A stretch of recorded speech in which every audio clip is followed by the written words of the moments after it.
See tegelikult tähendab seda, et ta lisaks sellele, et ta kuulub Eesti Õdede Liidu õeskonda, ta ka on osakene Euroopa õeskonnast ja tegelikult kogu maailma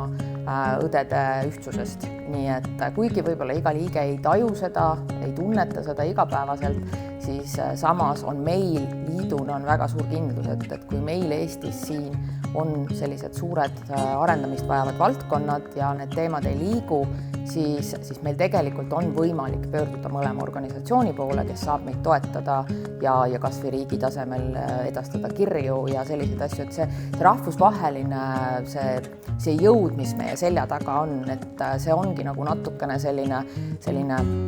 ütleme, et mitte kõigile tajutav, aga ta on seal kohal ja olemas.